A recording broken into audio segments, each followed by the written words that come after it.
Comment se mettre en marché soi-même?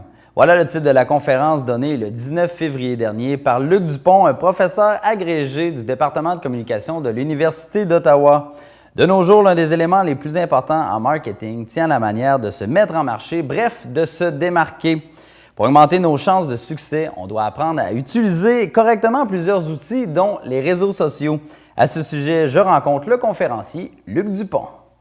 Bien, je suis venu le rappeler au fond l'importance du marketing, l'importance de la communication pour réussir tantôt en affaires. Alors, ça peut être bien sûr la personne qui se présente, qui veut évidemment développer son marché, qui veut se faire connaître évidemment, qui veut décrocher un emploi à la limite, mais ça peut aussi être la PME, l'entrepreneur ou la plus grande entreprise. Alors, je pense par exemple au Mont-Sainte-Anne, je pense par exemple à IGA qui est très, très actif d'un point de vue marketing. Alors, autant d'entreprises qui, pour toutes sortes de raisons, ont besoin de communiquer un message, bien sûr, pour se faire connaître et éventuellement, bien sûr, aussi pour augmenter la clientèle.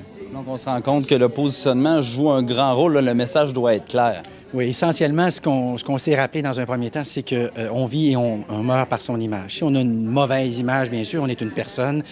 Si on est une entreprise, son nom de commerce ou d'entreprise, par exemple, n'est pas au point, son slogan, son positionnement n'est pas clair. Le positionnement, à qui vous vous adressez, qu'est-ce que vous vendez. Donc, si tout ça, ce n'est pas clair, ça devient difficile, évidemment, pour le prospect, le consommateur potentiel, de faire affaire avec vous. D'où l'importance, très rapidement, de définir d'une part l'image, le positionnement de l'entreprise, et par ailleurs, d'accélérer la présence sur Internet. Parce qu'après tout, quand je vous cherche maintenant, quand je cherche une station de télévision, quand je vous cherche, quand je cherche une émission, je vous cherche sur Internet, n'est-ce pas? Je ne vous cherche plus ou certainement moins qu'autrefois dans ce qu'on appelait les médias traditionnels.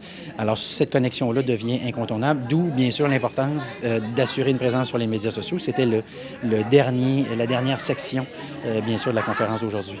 La clé de la réussite en entreprise ou pour les travailleurs autonomes, est-ce que c'est vraiment ça, d'avoir une présence accrue sur le web? Je pense enfin, j'aurais presque envie de dire, c'est une occasion extraordinaire de faire à petit prix son marketing. Il y a 25, il y a 30, il y a 40 ans, pour faire son marketing, il fallait passer par la télévision, la publicité, avec ce que ça peut coûter, évidemment. Bien sûr que ça assurait rapidement une bonne notoriété. C'est encore le cas aujourd'hui, mais bien sûr, la PME, le petit entrepreneur, lui, n'a pas accès à ces montants-là. Voici soudainement Internet, un outil extraordinaire qui permet d'échanger sur les plateformes comme Facebook, comme Twitter également, se faire connaître sur LinkedIn, un site de réseautage spécialisé d'affaires. C'est le fameux blog, pour ceux qui sont prêts à mettre un petit peu plus d'énergie. Et c'est bien sûr un site Internet, ça reste encore incontournable. Au final, est-ce que c'est simple de se démarquer? Je pense qu'au final, non, ce n'est pas simple de se démarquer parce que, bien sûr, choisir, c'est sacrifier. Se démarquer, c'est accepter qu'on va être ceci, et que par voie de conséquence, on ne sera pas cela. Alors, le réflexe, évidemment, souvent à l'entrepreneur, c'est de dire, moi, j'aimerais bien intéresser les hommes et les femmes, les plus jeunes et les plus vieux. Alors, ce qu'on a compris, si on a été attentif durant la conférence, c'est qu'on ne pourra jamais faire ça, on ne sera jamais efficace. Il faut accepter on ne peut pas être tout pour tout le monde. Il faut choisir, et choisir, comme je me plais souvent à le dire, choisir, c'est sacrifier comme en amour. Alors, il faut accepter de mettre ses billes, ses énergies sur un certain nombre de plateformes pour diffuser un certain nombre limité de messages à un nombre limité de consommateurs potentiels. Monsieur Dupont, merci. C'est toujours un plaisir.